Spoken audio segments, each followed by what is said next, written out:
So this gimmick is another rough one. Not beaver cleavage rough, but it's bad. It's pretty bad.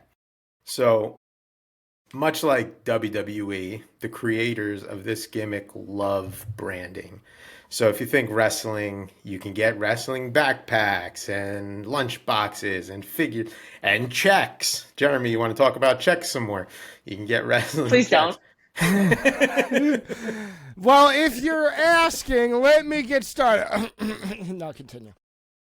But there is one entity that loves branding more than WWE, more than professional wrestling, and that is the band Kiss.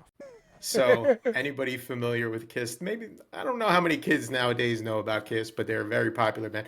Probably one of the most popular bands of all time. Not my cup of tea per se, but a great band. Gene Simmons, the lead singer, basically copyrighted and merchandised everything to there was a point there were actually Kiss condoms, which is wild. So you could get a Kiss name on anything at one point. There was Gene Kiss Simmons with the just with in the time for the makeup Bukkake Warriors. Gene Simmons with the makeup on is ultimate rocker. Without it, ultimate Jew. All right, Jeremy. Shh. Anyway, they merchandised and branded everything, and they wanted to bring that to wrestling. So this gimmick we're about to talk about was the product of Kiss and Gene Simmons. They actually pitched this idea. So they went to WWE first and tried to pitch this wrestler they came up with. WWE turned it down. I think Kiss was asking for a little too much for what they wanted to do with this character. WWE turned it down. They brought it over to WCW, and Eric Bischoff signed off.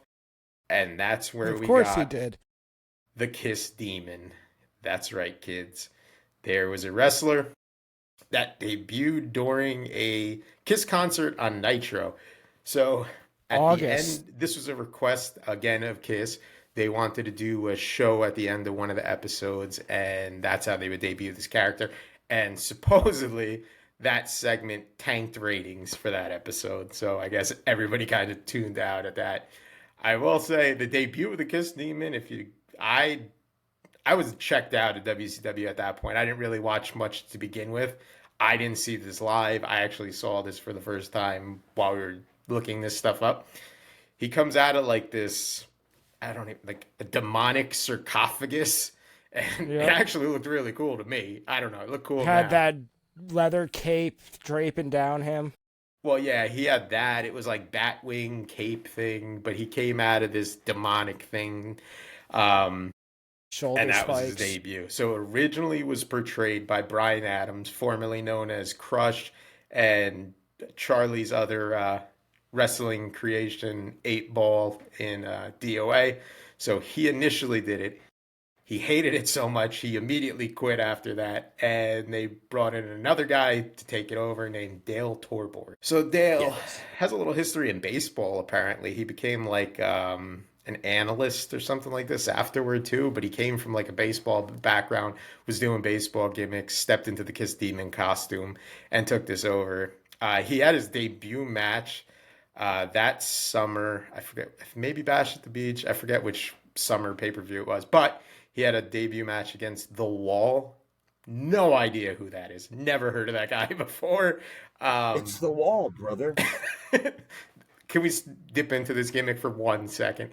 The Wall was like this really tall guy with short blonde hair and a stripped blonde goatee, and wrestled in dress white shirt, a black tie, and black pants, and was called The Wall. I don't know anything else about this guy. If anybody else does, please let me know. Except on one episode of Nitro, Hogan's in the middle of in the ring, and they pan. It's an outdoor episode.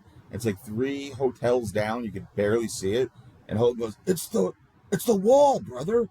And then they don't follow up on it next week. It's just like one of those wrestling lore legends.